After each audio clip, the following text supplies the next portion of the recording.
running with the channels of the night, the obscurity of this big old fight. I don't know. Welcome to the Channel KRT in 2025. This is gonna be a year. But you know what? We're gonna distract ourselves with obscure media and we're gonna like it. Damn straight. Today, we're gonna exist in a time period so bad, we go, hey, remember when we had W in office and there was a giant recession? That's better.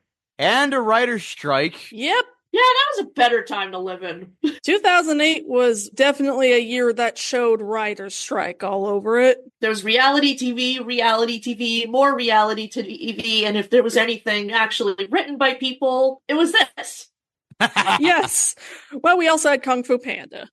That's true. I'm Tyler Green, coming to you from my LG handheld phone, which gets amazing reception, amazing quality. I can see you guys perfectly, by the way. Wow, and it's not super compressed. It doesn't charge you like $70 when you open the internet? Nope, it's pretty good. Okay, well, no, it does charge me $70 per internet, but... Ah, dang it. Anyway, I'm Kit Vin Pollak. Hell yeah. Why do none of these movies from the 2000s accurately depict what it was like to be the frumpy girl? I'm Randy. No, that's just objectively true. Because then they'd have to actually cast a frumpy person, and we can't have that in our fucking movies that appeal to the male gaze, something. Every movie, every time you turn on the TV or you go to the movies in the 2000s and you want to watch a silly little teen comedy, hi, it's me, the most gorgeous mid to early 20s actress you've ever seen in your life. And I'm a frumpy, awkward, unpopular high schooler. You can tell she's ugly because, checks notes, she wears glasses? Guys, she's got glasses and a ponytail. Oh, look at that. She's got paint on her overalls. What is that? Guys, there's no way she could be prom queen. First of all, I have 20/20 vision, and I was still the ugly girl in school. Contact lenses won't save you, Ashley. Okay, so we're getting a little ahead of ourselves already, but Yeah. let's just say we picked a really interesting way to start this year off with the 2008 to direct-to-DVD movie Picture This, starring Ashley Tisdale and Kevin Pollak. What is everyone's relationship with this movie? Never heard of it. So 2007 to 2008 was basically the year of Ashley Tisdale because not only was she in High School Musical 2 and 3, she was also the voice of Candace and Phineas and Ferb, and she was also in this. And she was also in her last year of Sweet Life of Zack and Cody. You know what? I'm just going to say it. The Sweet Life fell off the moment that she went to go film High School Musical 3. Amen. Because she showed up, like, literally, I guess, like, 5 episodes that season. Most of them were just cameos that were just filmed near the High School Musical set. Also, I'm going to be so honest, I hated that anxiety disorder emo bitch so much. I hated her. Bring back my Ashley Tisdale, you monsters! I want my Ashley Tisdale. I can't even remember her name, and I could not stand her. I hated her. I think it was Millicent. Millicent, that's right. And I was like, where's Maddie? Who's this? Ashley Tisdale, she's a great actress, but here's the problem. She's a Glenn Howerton type to me, where if the character she plays isn't at least a little insane, then it just doesn't work. What's even the point of casting Ashley Tisdale? Like, her characters only work when she plays the characters a little mean or a little insane. Like, even Maddie and Candace were insane. Perfectly insane, I should. Maddie had some bite to her. And yes, and that's what I loved her for that. That's what made her a perfect foil to London, is that she wasn't always calling out London for morally correct reasons. She could be selfish, too. That and London was a billionaire, so it's always morally ethical to hate them just on that alone. You know what? London Tipton is the only good billionaire. And don't get me started on the fucking Catholic school episodes that always punished Maddie for some stupid reason. But anyway. Oh man, those episodes alone would be enough to drive anybody to atheism. That's another reason I couldn't stand Millicent. Maddie's, straight man attitude paired with London's ditziness was perfect, and you replace her with someone who just has a panic attack the minute London even breathes. Yep. It's like pairing oranges with peanut butter. Honestly, we could Disgusting. do an entire ass podcast about how much The Sweet Life fell off starting in its third season. Because holy shit, it really did fall off. Good God. Maddie really was holding that entire show together.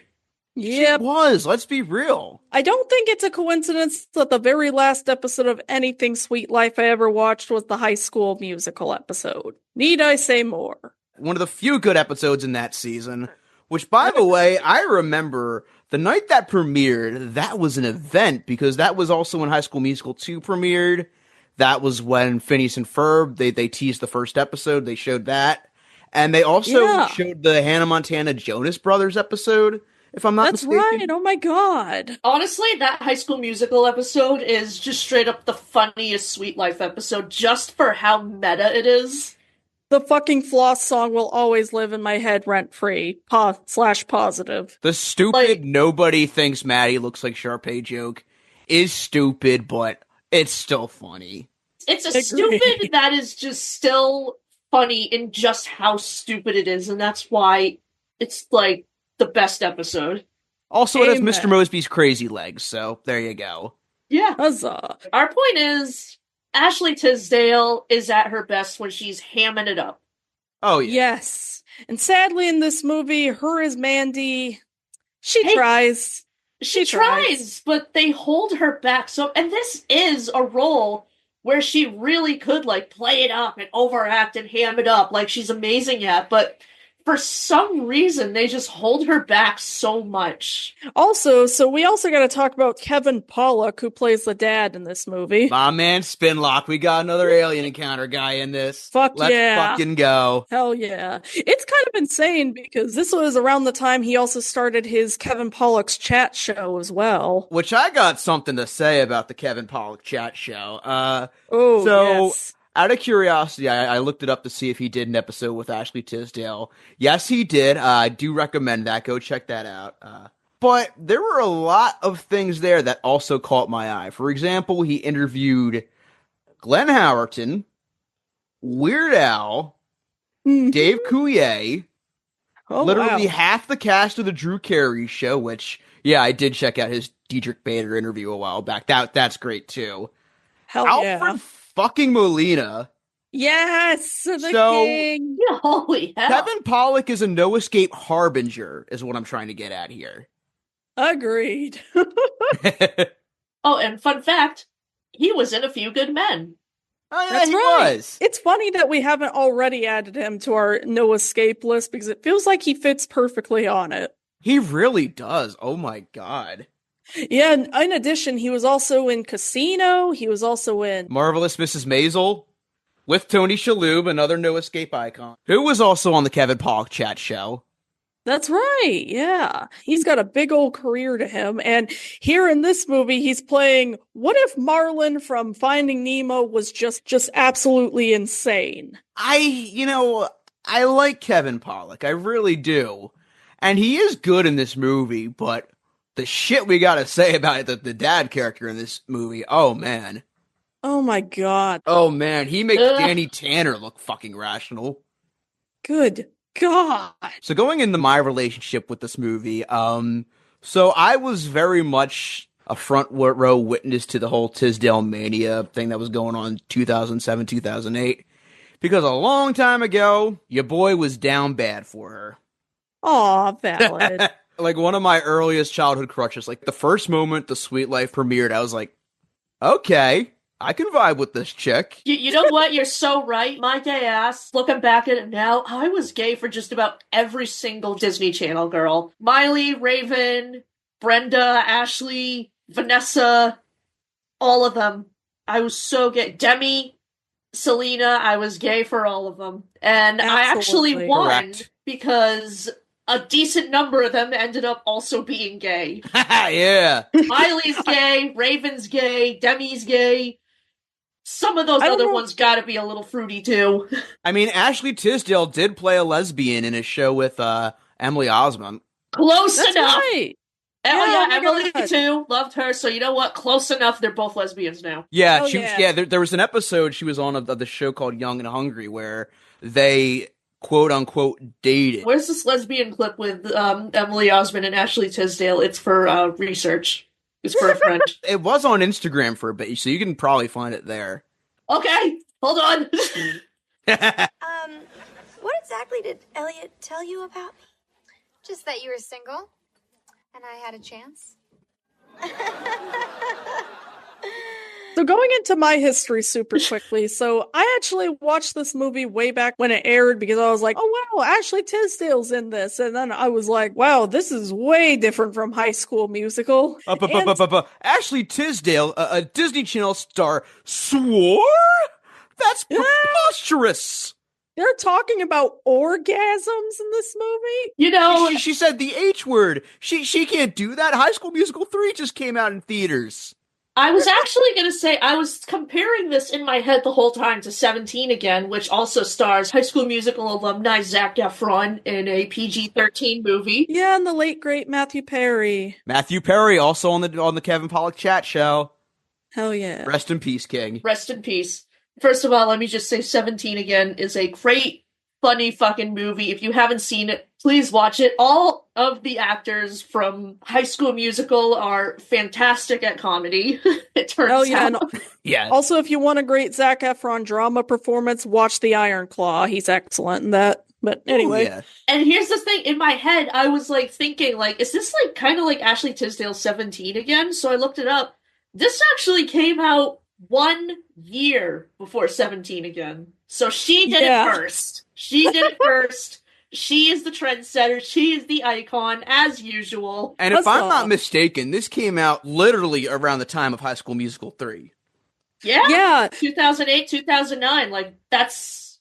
I forget which one it was. I forget if High School Musical was 08 or 09, but it was definitely one of those. High School Musical 3 was 08, although the first movie was 06. Yeah, first movie was 06. Second movie was 07? Yeah, which it was kind of funny that High School Musical 3 had gone to theaters while this had gone right to ABC Family, but I guess it makes sense. Oh god, But this was anyway. ABC Family? This aired on the same channel as Cyberbully? It did, yes. Oh god. And Snow Globe. Oh god. They're all connected. Well, this is a much more enjoyable movie than Snow Globe, you know? So. Oh, yes. At least Cyberbully is unintentionally hilarious. Yes. You know what? This was not only better than Snow Globe, this was infinitely better than Mr. Troop Mom. I said this on the Discord the other day. This is literally the anti-Mr. Troop Mom. I will say this is also better than Cyberbully, but that's just because Cyberbully is hilariously incompetent. Like, don't get me wrong, there's a lot of stuff I will make fun of, and there's a lot of stuff that I'll definitely critique, but this at least is just beautifully insane. Like, they go balls to the wall, Bill and Ted style comedy with this. Like, it's just absolutely insane that I couldn't look away. Whereas Snow Globe and Mr. Troop Mom were just painful and boring. Yes. This literally is the anti-Mr. Troop Mom in the sense that, yes, it is executive produced by Ashley Tisdale, and that this is the first production from her company, Blonde Girl Productions, which is a very creative name. Yeah. But it's not a boring movie, and the shitty dad in this actually does face consequences for being horrible. Yeah. They don't glorify and enable his behavior, which is a good thing. He actually apologizes and improves. Yes. In fact, both of them do. Both of them go through character arcs at the same time. I'll still have words to say about it, but yeah, exactly. So the movie starts off with a weird-ass sequence where they're like, oh, they live in Camelot while we're in Nottingham. They live in Camelot, but we live in Spamalot. It's like, but this movie doesn't even reference Robin Hood, so I don't get it. So, yeah, apparently the main focus here is that Camelot is where the rich, preppy, popular kids live, and Nottingham. You know, fuck it, we're gonna call it Spamalot because that's funnier. Yes, it is. And Spamalot is where the people who are apparently just as rich live, but they're the unpopular ones. They're the frumpy, awkward, clumsy ones, or whatever. Yep. They keep saying they're not rich, but when you look at Maddie at her dad's house, they're rich. So Ashley Tisdale's character's name in this is Mandy, which is one letter off from Maddie. Oh my god, I've been calling her Maddie. I've been like hearing the word Maddie the whole time I've been watching this movie. Did I just Mandela affect myself like that fast? You know what? Fuck it. She's always going to be Maddie to me, so. Yeah, exactly. You know, it would have been so funny if Sharpay's Fabulous Adventure had never happened and everybody thought this was the spinoff of High School Musical with Sharpay. Yeah.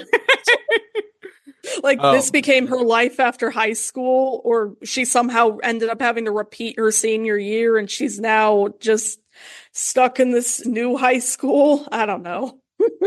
We're mostly in this together, but Sharpay's on her own now. Fuck around and find out. And when are we getting like a high school movie about the actual frumpy girl experience? Where you were like kind of kept as a pity pet by the popular girls so they could feel good about themselves?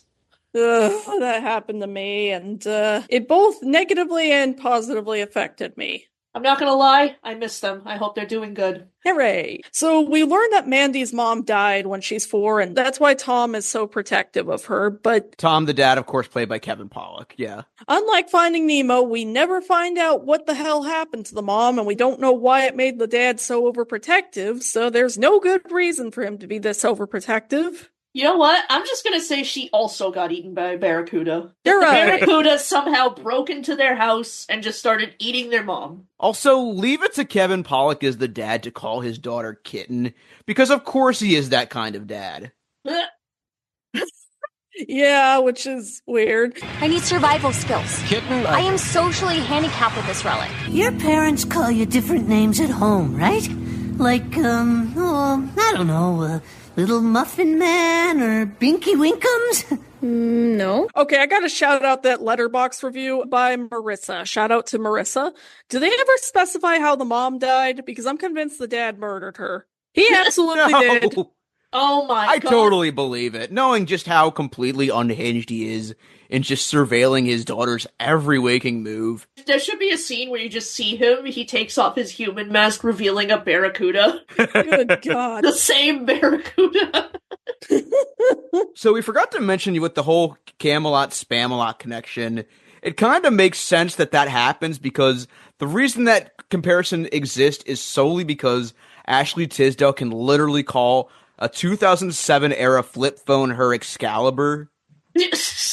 First off, this was the year the iPhone was introduced, for God's sake. Why on earth is a video flip phone being presented as the future? Also, FaceTime was not invented for another 2 years. Yeah, Verisimilitude compromised, guys.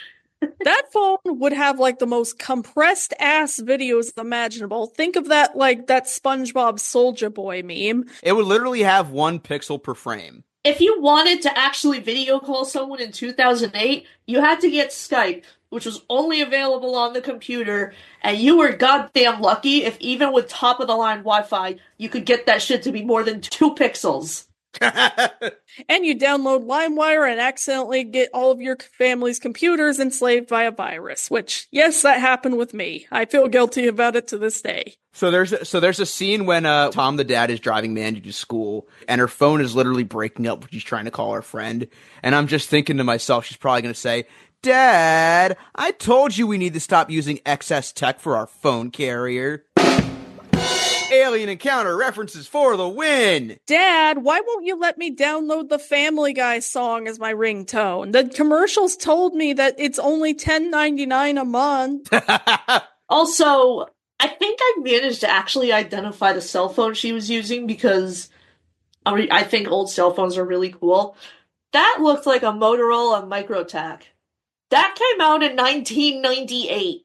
So they're not even up to date. Even my first shitty cell phone in 2006 was a little more recent than the MicroTac. I feel like we shouldn't let boomers write movies for teenagers, but...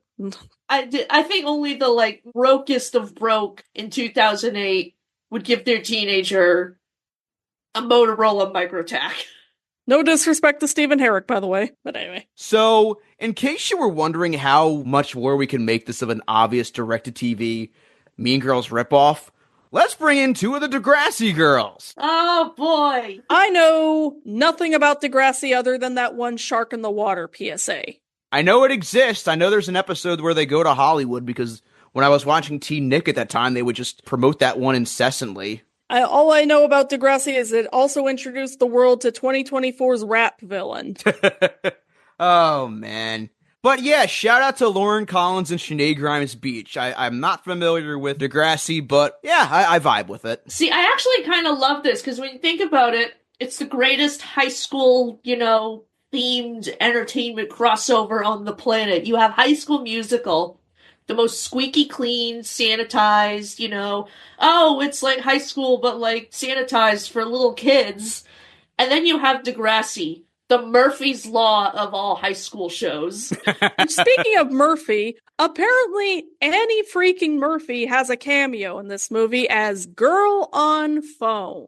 Yeah, because later in the movie, you see her when they're at the field. She literally has a brief interaction with Ashley Tisdale where she calls her like a moron or something. Oh, yeah. Yeah, that was her. She was on her way to Kevin Can Fuck Himself. Yeah.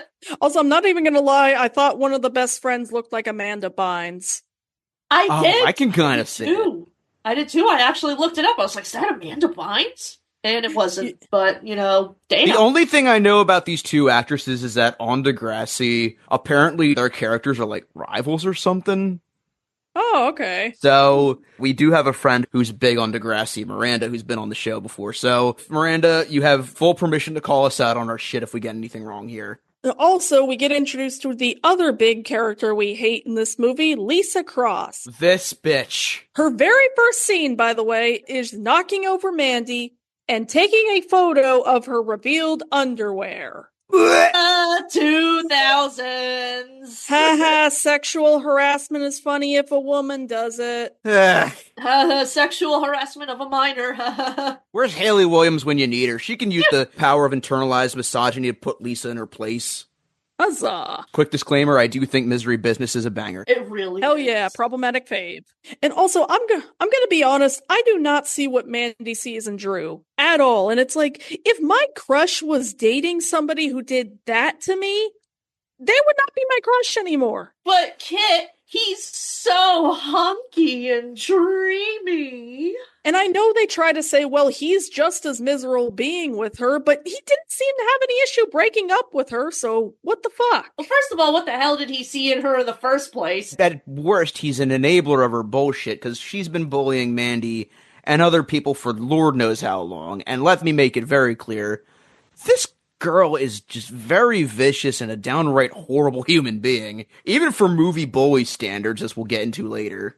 Oh, also, you might think Drew looks a bit familiar. That is because he is the male guy who had, an on and off thing with True Jackson and True Jackson VP. He was also in The Duff, too. That existed. Apparently he was also Fred in the Scooby-Doo Mystery Begins and Scooby-Doo Curse of the Lake Monster. That's right, yeah, he was in that. AKA the bad live-action Scooby-Doo movies. Oh god, we need to talk about one of those someday. We do. God. Oh, he was also shit. in The Babysitter. That's cool. Oh, yeah. So then Mandy decides to try out for the swim team to impress Drew, and she nearly fucking dies. Speaking of Scooby-Doo, she literally does the I can't see without my glasses bit, which... Yep. By the way, I need to say this, because we were talking about this earlier. The whole thing with her having glasses is just entirely pointless, because later on in the movie, she gets contacts as a gift from her dad, because apparently that's an actual gift people give on their birthdays. Never mind the fact that you can just go to CVS and get a pair for $20. Hi, honey, I got you contact lenses. Thank you. Which, by the way, she would need a prescription for that. So if she didn't have an exam for her contact lenses, then she's probably going to have the wrong size, or she's probably going to have astigmatism, or she's going to not have the exact ones she needs, and she's going to have dry eyes as fuck. Source a contact lens wearer right here. Hell yeah. I don't need glasses. Yet. I was forced to eat carrots as a child, and I guess it was worth it. Yay! I unfortunately was born nearsighted, but well. Oh, damn it. Well, I'm glad you got the lens. Huzzah! So yeah, of course Drew saves her, and I guess this is where they fall in love with each other, even though they virtually have nothing in common. This is literally the first interaction they have in the movie, is just him saving her and them, like, falling for each other, I guess. And somehow Mandy is the first girl that Lisa feels threatened by, because Drew can interact with all these other women and it's not an issue, but suddenly Mandy's the problem? Oh, yeah, you know, it was fine when he was talking to all these girls who were, like, just as, like, hot and up on the social ladder as me, but you talked to the frumpy girl! Oh! That's my third monocle this week. I simply must stop being so horrified. And here's the thing, if they just ditched the whole, she's awkward and nerdy thing, if you just played her off as just like a normal person, this wouldn't be a problem. And what's frustrating is that they show some scenes that are actually pretty funny, where she's snarky towards her dad, and that works much better. Show her being like a foil for her dad. Yes, exactly. It's much better than trying to be all, oh, I'm so shy and awkward and anxious. It just doesn't work. Oh, I'm so awkward and anxious and clumsy. And fuck you, Dad! You don't control my life! The most chemistry she and Drew have, by the way, in the next scene in the pet shop is when she helps him with his cat. So you've got a thing for animals, huh? Phrasing. She's a furry. She's a closet furry. Oh, God. See, that's how you make her awkward. Make her a furry or make her queer. Make her a Tumblr user. Tumblr was a thing in 2008. I was on Tumblr in 2008. Those were dark times for me. Oh, God. Make her a DeviantArt user. Just whatever you do, don't give her an inflation fetish. Hell, make her a Newgrounds animator. Just have her stay away from 4chan, please. Oh, God. Also, for someone who's so good with animals, apparently, she not only keeps birds in this tiny-ass cage, she has this big-ass goldfish she just keeps in this small bowl that it's very clearly struggling to be in. Oh, Someone God. save that fish. Please. That fucking goldfish has got to have some form of claustrophobia by now. They don't even pay attention to the bird. Yeah, it's like, I think she had a couple even, but God, why in that tiny-ass cage? At least acknowledge the bird's existence. Dad, why won't Spanky wake up? Oh, I think he's dead, honey. Also, this wouldn't be a 2008 Mean Girls ripoff without my favorite kind of trope, the shitty MySpace knockoff in Friends with 3Zs.com. Oh, do you mean Friends the TV show or Friends the website? How annoying would that get? Yes. Oh God, imagine if Elon bought that site. Oh, imagine if Elon bought Clicksters. So then after Tom gives Mandy her birthday present, he reveals that when she goes to UC Santa Barbara, he's gonna be building them a duplex in Ventura. Which, first off, this is her last year of high school. You are not gonna have enough time to build that. Second of all, what? Before that, we forgot to mention the fact that the movie shows off her birthday present, which is a shiny new LG flip phone, as I mentioned. And they're treating it as the pinnacle of human achievement, because they literally underscore this scene with "Ode to Joy." It's literally how boomers think phones work. And, I will say the very few scenes of Tom being a good dad to Mandy, I actually like these scenes, and it makes it more of a gut punch that he turns out to be such a piece of shit. Yeah, especially when they do the whole Beau is Afraid style nightmare sequence where she's stuck in the tiny duplex and he's like, "Hey kid, and don't forget to floss." Honey, I Shrunk the Tisdale. Ooh, teen movie trope number 500 million. Dad, don't call me widow cupcake, cuppy whoopee cupcake, kitty witty boo boo baby in front of my friends. That's so embarrassing. In all fairness, calling someone kitten in 2024, it hits different now, let's just say. It was different in the 2000s. It was a lot more innocent. It's basically in terms like goon and simp and all of those. Like, it hits different now. So now we can get into the movie's main problem, which is that Mandy's dad is fucking insane. Again, and they give no good reason as to why he's like this, other than, well, her mom's dead. It's like, did something happen to make him overprotective? Or is he just fucking insane? House barracudas, man. You gotta watch out for them. Also, Mandy's friends cannot decide whether they like or hate Drew, because at the beginning of the movie, they're all, oh, he's the hottest guy in school. I wish I was you. And then they're fucking like, oh, we've heard he's actually this huge douchebag in private. It's like, make up your mind. Yeah, because one of the girls gets sent a video of two of his friends saying that he's going to, quote-unquote, hump and dump her at the party that they're going to be meeting up with him. And apparently his older brothers before him would often take girls up to the tower, take their virginity, and then leave immediately, which... Well, this guy's not helping his case by randomly taking pictures of women without their permission. Yes! Yeah, this dude's a creep. He does that a lot. There's also some really weird human interactions, quote-unquote, on display here, because... literally, when they start the scene off at the Commons, it literally starts off with Mandy and her friends talking on the phone right next to each other. Yes. Yeah. Man, all these people are going to have cell phone bills as hell. Like, they're going to have thousands of dollars in cell phone bills. Like, I was only allowed to use my phone at, like, very specific times of the day, and I could only call specific people, because if I didn't, we'd get a $400 charge. Oh, jeez. Remember the days where you got charged on your phone bill by how much you text? I'm just glad those days are over. Thank God. Thank God we live in the unlimited talk and text plan era. Star Wars Episode 3, who spent all my minutes? Huzzah. Also, there's the bit where Mandy eats really hot salsa or something, and she literally has to drink from the soda fountain, and Drew takes a picture of her. Ew. Some Drew with the camera, by the way. Some Drew. All units commence operation. Drew. I repeat, commence operation. Drew. This is not a drill. May God have mercy on our souls. Drew, you got some weird fetishes. Drew, go to jail. Go directly to jail and don't come out.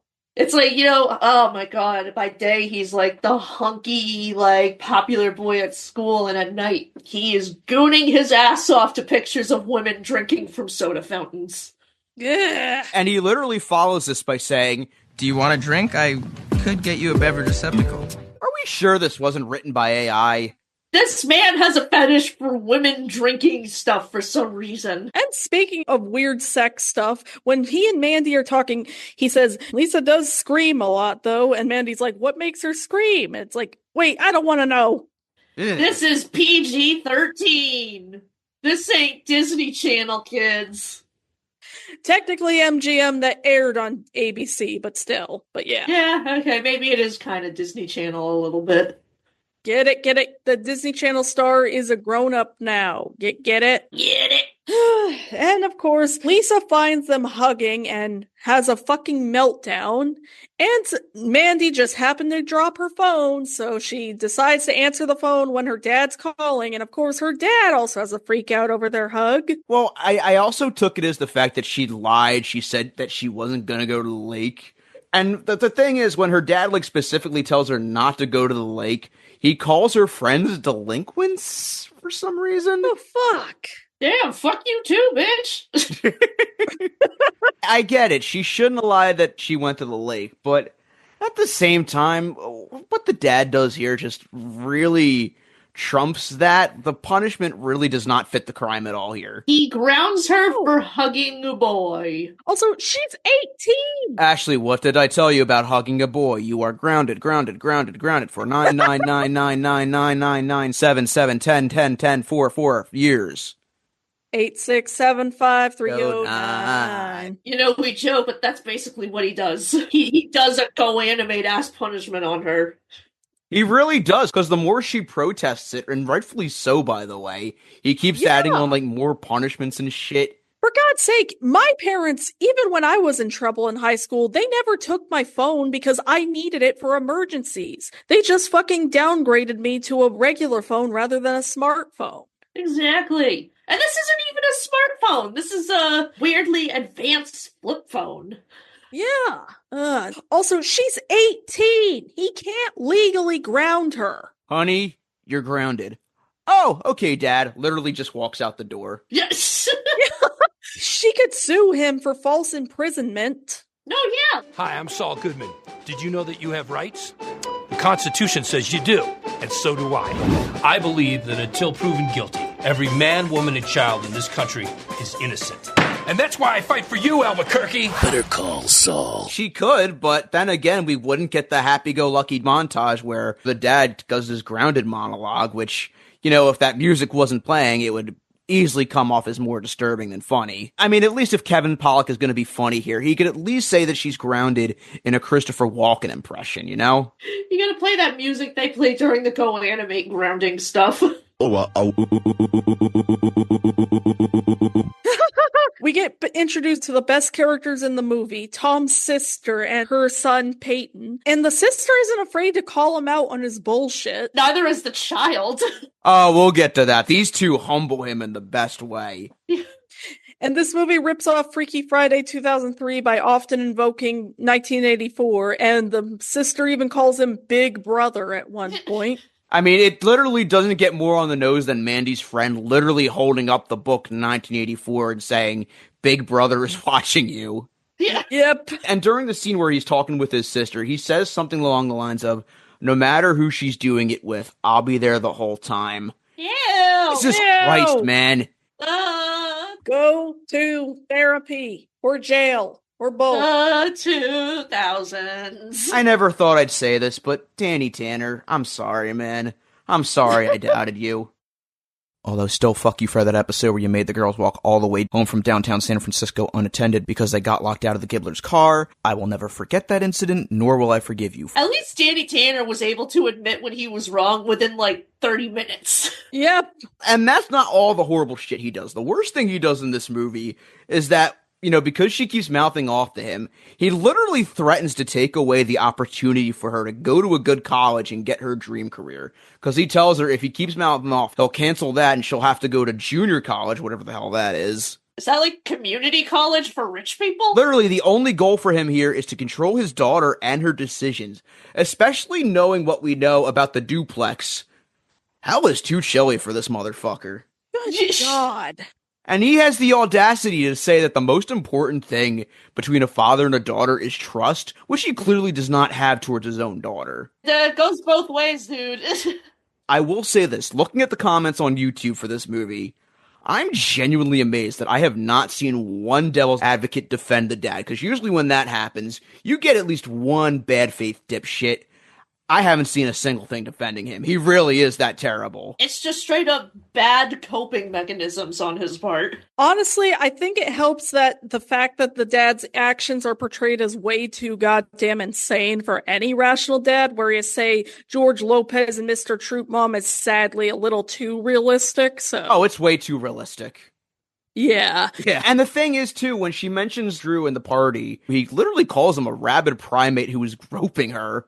Which, why? He makes it sound like she was sexually assaulted, but when she was being informed by the person who did sexually assault her, crickets! Yes! Why are you listening to this fucking random bitch who hates your daughter instead of your fucking own daughter? What the fuck, man? Literally. Breathe. The bad part's over now. Also, as if there weren't enough comparisons to Pixar movies, there's a scene where Mandy picks up a magic 8-ball, and it determines her plan for the night. Don't count on it! Oh! Well, it's not so that it determines the path for her night, it's that she keeps shaking it till she gets the answer she wants. And the 8-ball is like, if I tell you yes, will you shut the fuck up and stop shaking me? Also, once again, proving that the best scenes in the movie are when Mandy gets snarky. The scene where she basically guilt trips her dad with, oh, so I'm not allowed to go study for my final, and then I guess I'll just fail and not be able to go to a great college, and then I'll never be able to forgive you until you start getting social security checks. Mwah, beautiful. No it's 2025. Bold to assume he'd get social security now. Yay, the future. So then somehow he trusts her enough to give her the car, which, I mean, okay. Oh, yeah, sure, why not? Give her the car. So now we get into the general conceit of this movie, which this is the meat and potatoes of this whole thing, where she literally pretends to be studying with her friend. She goes over to her friend's house, and she ropes them into sneaking into the party, and this is where shit gets really wacky, you guys. Okay, so Lisa is somehow stalking Alexa's house, and when she tells her cohorts to give her nail scissors, I'm not gonna lie, I deadass thought she was gonna cut the brakes in the car. I would not put it past her. Wild card, bitches! Yeah! I thought she was gonna just stab her. Instead, she just cuts up her dress, which, okay. This is why we lock our doors. Especially if we live in Spamalot. So the general conceit of this is that, because Tom, the dad, is just so horrible of a person and he doesn't trust his daughter, he needs to call her literally every 30 minutes and she needs to prove that she's studying, quote unquote. Because, this should not be a problem considering FaceTime is not a thing for another 2 years. But this movie decided, nope, it's a thing now. Yeah, and so then the first way they trick the dad is by lying about Alexa's mom being there. And although I will say it gave us a really great line. We've only got 2 minutes until my dad calls, and I promised him your mom would be here. Where is she? A meeting, and then she's meeting Jennifer for a drink. I missed that the first time, but that is pretty great. That is funny. So then the way that they trick him is by pulling up a home movie, and they accidentally pull up one where her mom is in the fucking bathroom, which, look, I'm sorry, if you're so desperate to see a mom that you're willing to see her fucking half naked, you need to go to jail. I'm sorry. Oh, you forgot the best part. They say she usually hates being videotaped, and they pick like the best possible example of why. Yeah. Never mind the fact that the dad is too dumb to realize that he's watching a very obvious screen recording. Like, even for 2008. I do love how convenient it is that they got a video of her in the bathroom saying, get out for that. Like, yeah, that's a little too convenient. This is for a later scene, but Alexa somehow records a perfectly good long voicemail message for the dad in case he calls the landline. Knowing exactly what he's gonna say at that exact moment. Yes. Okay, they had to have access to the phone booth from Bill and Ted for that, right? Oh, man. So eventually the girls find out that Lisa cut Mandy's dress and they're pissed off about it. And one of the friends says something about this vial that she has around her neck. The vial around her neck has Marilyn Manson's blood. Oh, so that explains why she's the Antichrist. It's 2008. Yeah, you can tell it's not 2021 yet. Oh, man. Remember when people had positive opinions about him? Well, I guess except for Christians, but they probably like him now. You know what? Here's the thing. I was gonna give the Christian moms a W on Manson just this once, but then it turns out, anyone who gets sexual assault allegations and then turns Christian is good in their eyes, so never mind. No W for you. Also, they love Harry Potter now because they're proud of J.K. Rowling's views on those icky trans people. Jeez, we're in the era where the Christians now love Harry Potter, Marilyn Manson, Kanye West, Russell Brand. I hate it. I hate it. And Harry Potter and all his wizard friends went straight to hell for practicing witchcraft. So we cut to the mall where the camera is making sure to focus on the no parking for longer than 30 minutes sign. I wonder what's going to happen there. Oh, boy. Oh my god, I got a rant about this scene. This fucking smoothie shop worker, so she somehow agrees to this plan to poison a drink with macadamia and give it to Mandy, somehow not getting fired and blacklisted. You know what? I really wish she would have faced some comeuppance here. I really wish that the girls would have just beat the shit out of her, quite frankly. Good fucking god, was she also behind the fucking McDonald's coffee case? Jesus Christ, lady.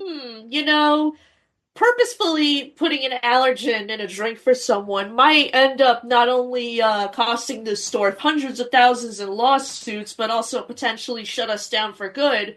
But $10 is worth it! Oh no, what's that? Nobody will hire you because you willfully poisoned somebody? Oh well, I'm sure that $10 you were bribed with will get you far in life. We're lucky that the worst thing that happens to Mandy if she eats macadamia is that she gets butt face. Like, she could have died. I have butt face! Yeah. And that's the thing, too, that there's a stupid joke where they walk past a kid's playground and the kids just start fucking screaming. Yeah. Which, come on. Now, see, if she turned into the butt face from Society, I'd understand that. Like, that was terrifying. You know what? Show these brats the substance. Huzzah. That'll teach them. Then all Mandy has to do is take this substance, and then it makes her sleepy, so she falls into the fountain. No, her friend literally gives her fucking cough syrup, says, here, chug this helps me. She chugs it to the point where she falls into the fountain, almost drowns. And her friends have to hide her and almost drown her because Lisa shows up. First of all, if she's drinking that much Benadryl, she shouldn't be asleep. She should be seeing the Hat Man. All Lisa and her friends have to do is step forward, and they'll see Mandy in the fountain. Their bluff will immediately be called. No, look, he's not even behind the box. He's barely obscured by the box. Look, the cheat is behind the freaking box! He's behind the box! I'll kill you! I'll kill all of your dogs! Somehow the dad believes the first time he calls while Mandy's having her allergic reaction, he believes the video they're taking, despite the fact that nobody else is in the room to be able to take that video. They almost get away with it, but then her signal starts going bad, so they have to run all the way up to the furniture store, and that's when the voicemail scene happens. Oh, we forgot to mention that the medicine that they give her is literally miracle medicine, because I guess she chugged so much of it that her allergic reaction just faded away.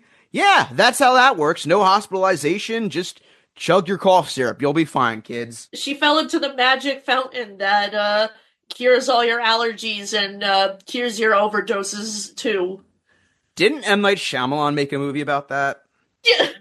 Huzzah. So, the furniture store scene, I could easily complain about how Mandy and her friends set this up to make this furniture store look exactly like her friend's living room, but I'm just gonna go with the bullshit here. I'm turning my brain off for this. And you know what? Shout out to Bruce. He was a real one, and he was happy to cover for them, and he just so badly wanted to be an actor. Also, I'm mad at Mandy for not actually buying anything from the store because of how nice he was. And in all fairness, what can you really buy at a furniture shop that's like under $100? Very true, very true. She would have only been able to buy like maybe a pillow or a decorative scorpion or something. Also, somehow Tom has never met Alexa's stepdad ever, if she allegedly has one, so. Yes. Yeah, this furniture store worker just goes with the whole, oh, okay, they need me to pretend to be the dad. I'll read this newspaper that's here conveniently thing. Yeah. And speaking of convenience, it sure is convenient that Mandy had a spare change of clothes and miraculously dried off in a matter of minutes. Yeah, like, how did he question why her hair looked different? How didn't he question why she had different clothes? Like, huh? Yeah. Okay, well, they do a thing where she says she's in the bathroom when they're stalling for time, so I guess that excuses it? I don't know. Probably. It's like, also, if you're actually desperate to contact your daughter while she's in the bathroom, weird fucking behavior, my guy. Weird fucking behavior. You need therapy really bad. You know, I'm starting to think that the mom didn't die. I'm just thinking she ran away from the dad's bullshit entirely. Also, the scene ends with Bruce suddenly getting called up to the department. I'm like, if he got fired, I'm gonna be so mad. Oh man, the wrong person got fired. Yeah. What else is new? So then, because they missed the 30-minute mark, the car gets towed, and somehow the dad is not contacted about the towing. Whackity schmackity do. We live in the world where the wizard does everything now. The wizard is just omnipotent. Was his name not on the insurance on that car? Like, what the hell? We're not gonna butter with that. We're just gonna put it there and talk to the teenager who yelled at us about it. I feel like also if somebody shows up in time just before you're about to tow the car, you're obligated to just give a warning and give the car back. That's usually how it works as far as I know, so. Quick side note, when I was a teenager, I accidentally did park in front of somebody's driveway while I was at my friend's house. They contacted my parents. I received an angry call about how they were coming to tow the car, so I had to run the fuck out and get the car back, and they thankfully let me get it back, and they let me off with a warning for it. So, yeah, you're supposed to do that if somebody shows up in time. Yeah, exactly. Oh, man. One more thing I forgot to mention during the mall scene is that when they go to get the dress, the way that they set this shot up, where Mandy and her friends are walking up and they're looking at this like, this is going to be the perfect dress. I was fully expecting her to shoplift it. Like, if you're going to go all out on your delinquency, go all the way. Then you still have money to get your damn car back. You know, maybe this is just me, but when Mandy was saying, I can't believe I had to spend 2 months' paycheck on a dress, I was just like, I don't know. I usually just go to Goodwill and Walmart, so, It's called Depop, sweetie. I'm just not picky about fashion. All right, so the girls are distraught. You know, they want to get the car back. So what do? Turn this into a Battle of the Bands movie. Conveniently, there's a band contest going on nearby because Stephen Herrick has to direct a movie with a band. Yeah. So this movie runs entirely on convenience because earlier in the movie we get a scene where one of the friends is watching a home movie where she's doing the talent show and she's like, man, I could never do that today. Cut to her being forced to do this today. Yeah. Yeah. Cut to, we have to do this today or we're gonna die. Oh my god. I love, by the way, that basically the way they win is by guilt tripping. Like, they straight up just guilt trip the entire audience and the contest leaders because they're like, listen, my life is over if I fucking get found out. My dad will literally kill me. So it's like, okay, you win by default. This is how everybody should do rap battles from now on. Just be like, yo, listen up. Listen, I'm going through a really hard time right now, and I've been really looking forward to this. You know, I'm late on rent. You know, I'm behind in car repairs. Could you just give me the money? Choke. So this may very well be the most batshit insane scene of them all, which we'll get into in a second. But there are a few things I need to point out. First off, the band name they go with is Dead Meat. So, you know, that implies that they're going to play some heavy music, maybe some metal or some sludge, hard rock, who knows. Nope, they just play Pat Benatar. We're dead meat and we're gonna fuck you up. 1, 2, 3, 4. We're rolling in the shadows of the night. I will say, I associate Shadows of the Night with this movie solely because of that damn scene. Yeah, you know what? The cover actually isn't bad. I dig it. Yeah, it's pretty good. I will give Sinead Grimes this, and that she does try to make the fake drumming look believable. Keyword being try. Yeah. But at the same time, I'm sorry, I know this is mean, but like, if you're getting booed off the stage for having a panic attack, that should disqualify you by default, shouldn't it? What it should qualify for is 50 years of free therapy. Oh yeah, that too. Also, because the band is named Dead Meat, I was expecting, welcome to the kill count. Today we're covering Picture This 2008. The deaths are Mandy's mom and the dad. Oh, man. Also, one more thing one of the friends says. I feel like I'm going to pass out and wake up in a pool of my own making. I played bass for Pool of My Own Making. Yeah. What are the implications here? So the phone call scene. Oh, man. Oh, jeez. So the way that they convince the dad that they're still at home is by telling them they're taking a study break to put on a DVD called So You Think You Can Dance Part 2. I don't fucking know. And the audience kind of cringes at this. Like, even they think this is bullshit. And she gets the entire crowd to pretend to be the movie and pause. Oh, God.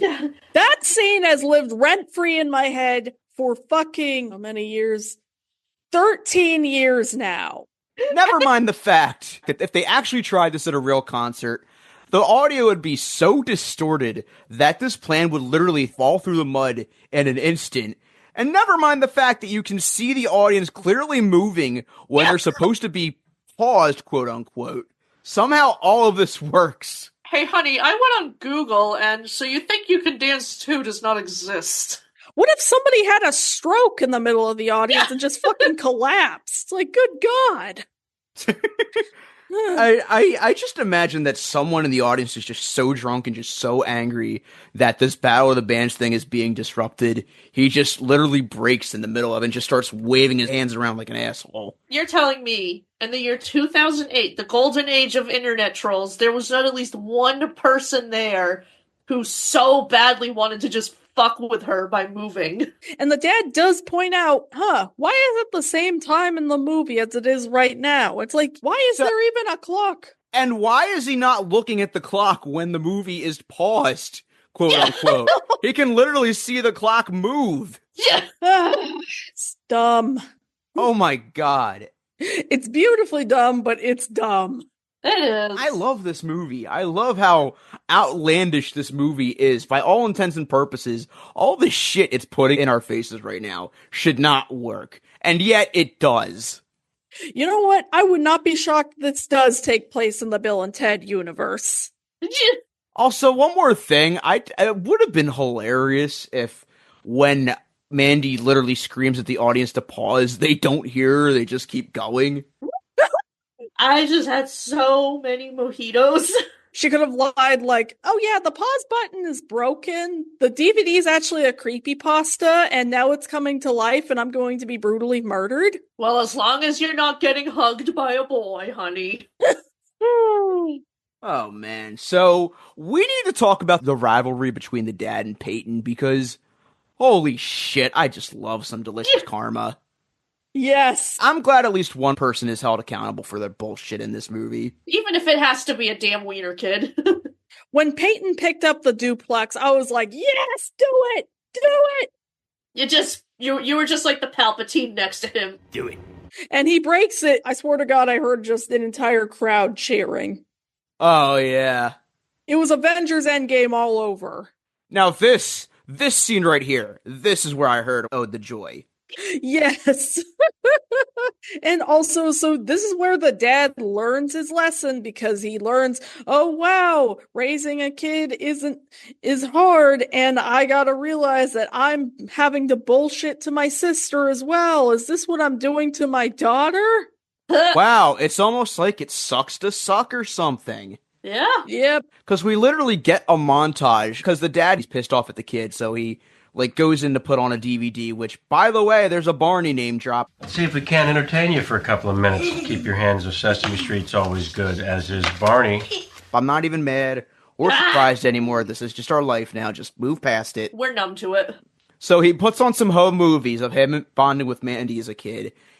This would be wholesome, if not for the fact that the movie painted him as a psychotic stalker for 90% of his screen time. This would also be wholesome if the first thing he didn't film was his wife giving birth, clearly without an epidural. Yeah. There's no way he wasn't the one who vetoed that.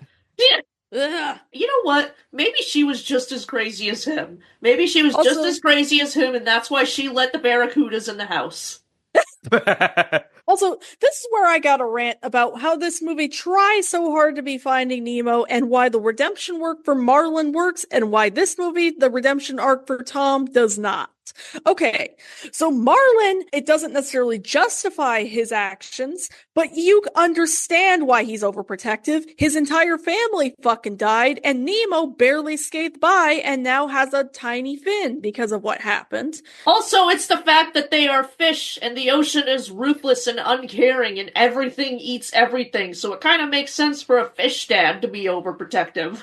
And Marlin's overprotective behavior actually gets Nemo in trouble to begin with. So then Nemo actually does learn good skills, and Marlin is able to actually go through an actual arc where he learns what Nemo actually needs and how he needs to learn to let him go. And by the end of the movie, Nemo also has learned skills to help Dory be able to swim out of the net along with all the other fish.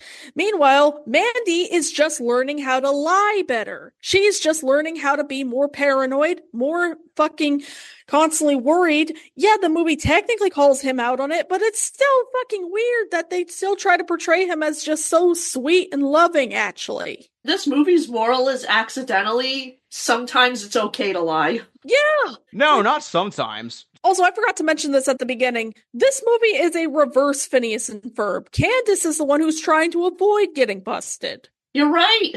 But here's the thing. When Candace got busted on Phineas and Ferb, that was one of the worst episodes of the show. This I actually enjoy watching. Absolutely. So during the home movies bit, we get really cute scenes of him teaching her how to ride a bike and stuff. And I was expecting it to cut to a family vacation at Walt Disney World. They're in line for a brand new ride called Alien Encounter. Cut to Kevin Pollak cradling his screaming child as they run out of the building. Man, that spin lock guy sure looked familiar. Oh god, the mom was eaten by the alien. We're on the brand new Toy Story Midway Mania. So then somehow Lisa's next plan is to try to portray Mandy and her friends as stalkers, but then somehow Mandy and her friends are able to disguise themselves as Germans, and the fucking butler at the front is none the wiser to that. No, here's what the scene was. They disguise themselves as maids. First he starts speaking French to them, and then, they go, oh no, habla inglés, which is Spanish, and then he goes, Germans. Well... At least they're not in brownface. Ugh, yeah. I'm very confused on who this scene is trying to be racist towards now. Although I did get a small laugh out of, oh, you're on a list, all right. Oh, and did we mention the fact that they almost fucking die? They almost get into a car crash because they want to prove to the dad that she's not driving, quote unquote. She's just getting a CD out of the car. So her friend literally holds onto the steering wheel, takes the keys out, puts it in neutral, and they almost die. They literally almost die. You couldn't just pull over? You wouldn't be able to use your signal, but it's like you don't use your signal when you pull over. You're at worst just kind of a dick. This is just straight up, dangerous. Also, this is after a scene where Lisa somehow has Tom's phone number and calls him oh, Mandy was supposed to be here with the booze an hour ago, ripping off the scene from Mean Girls where Regina tells the girl's mom that she's getting an abortion. And then they rip off the truck scene from Clueless with the car going near a truck. Oh, man. You don't know how badly I just wanted to insert the trauma car flip into this scene just for shits and giggles. Or the fucking scene from Blues Brothers 2000 where all the fucking cars pile up on each other. I hate California Nazis. Also, did we mention the fact there's literally a scene where the kid Peyton finds the dad's porn collection?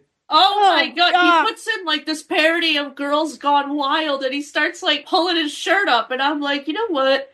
I want to see the hard drive of whoever made this. Of course the dad fucking has porn. Oh god, and it's Girls Gone Wild. Come on, man. Technically Babes Gone Bonkers, but yeah. Coincidentally, Babes Gone Bonkers is the name of my whole tribute band. So, eventually, the dad just has to mirror Mandy's situation entirely because he loses the kid playing hide and seek, and then the sister calls, and she's like, I want to see my son, so he has to make a dummy of the son, hide it in his bed, make it look like it's moving. Oh, man. Your karma's a bitch. You should have known better. That stupid dance. And then that leads to him bonding with the nephew, he's not gonna irreparably fuck this kid's psyche up like he did Mandy. Oh yeah, no, the kid knew. That's why the kid always immediately ran away from him. Good for him. Good for him. So then, this is the scene where Mandy's friends finally now tell her their suspicions about Drew. Yeah, why wait so long to do this? After everything that just happened, after an allergic reaction. Oh, but you're so brave, Mandy. You went through all of that today. So of course you can handle Drew Patterson. It's no. Lisa did you a favor by doing this. No.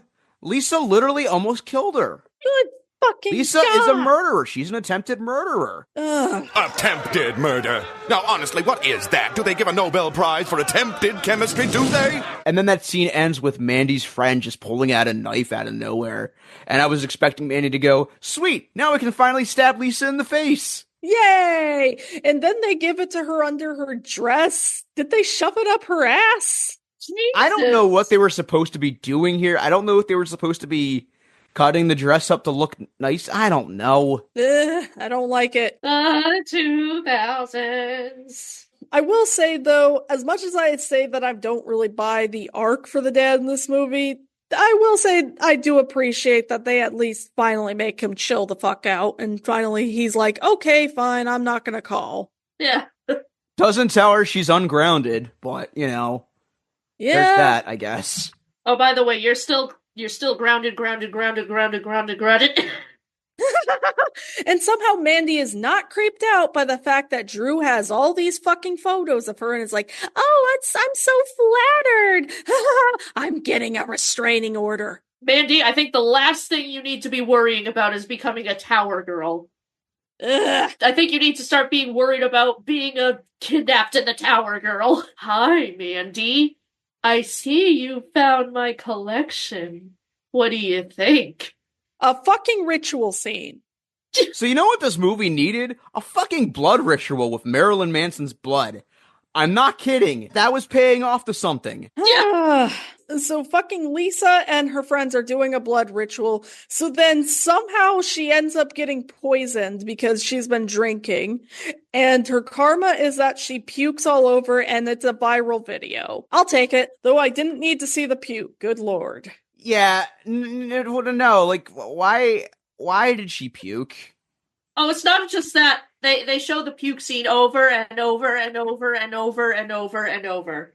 I guess the implication is that she drank during the night. I don't know. Hey, do you have emetophobia?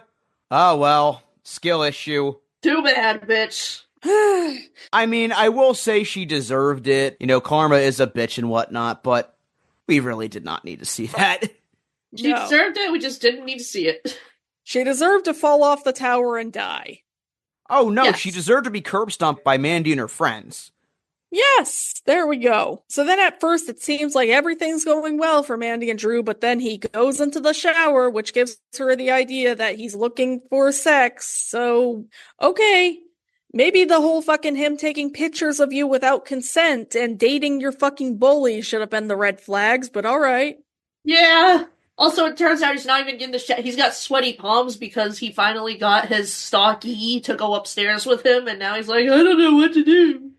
Oh, my palms are so sweaty. I need to go wash my hands. Cut to her literally ditching him. Guys, we gotta get the fuck out of here right now. So Mandy goes home and Tom is all, oh, I updated the duplex, so now it's detached. You did not learn anything. Just stay home and let your daughter move out. You know what, dude? Here, just make a house for yourself. Leave your daughter alone. You learned something, I guess. I don't know. I mean, it's a little too similar to Snow Globe, where they're trying so hard to force her to let them share the apartment, is all I'm saying. I mean, I'll give him this. He did the bare minimum. He apologized. He showed responsibility, I guess. But who's to say he won't do it again? It's like, I learned a valuable lesson. I need to give you some space to grow. But Dad, my valuable lesson is that I want to spend more time with you. Well, shit, Mandy. And that is why it's morally correct to lie, children. Still, I will say, Picture This gets the congratulations on being slightly better than Snow Globe on this parental thing. And of course, we have to end this on a spot where Drew and Mandy kiss, which, sure, why not? No, and here's the fucked up thing. He's like, With all these people around, I figured you might not say no to me. She literally decided he wasn't right for her.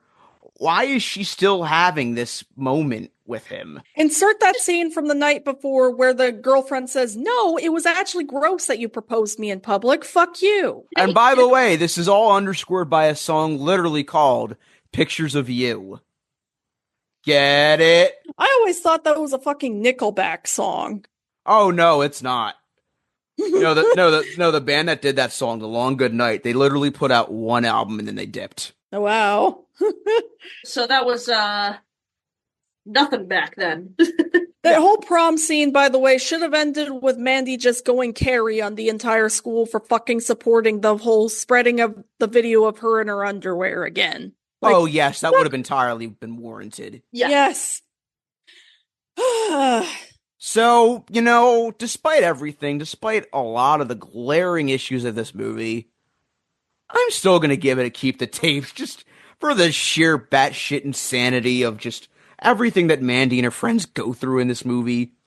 Yeah, I'm going to say donation box, but I will say absolutely watch it at least once before you donate because it is absolute insanity. Hell, have a movie night for it because holy hell, this is a movie that needs to be watched with a group.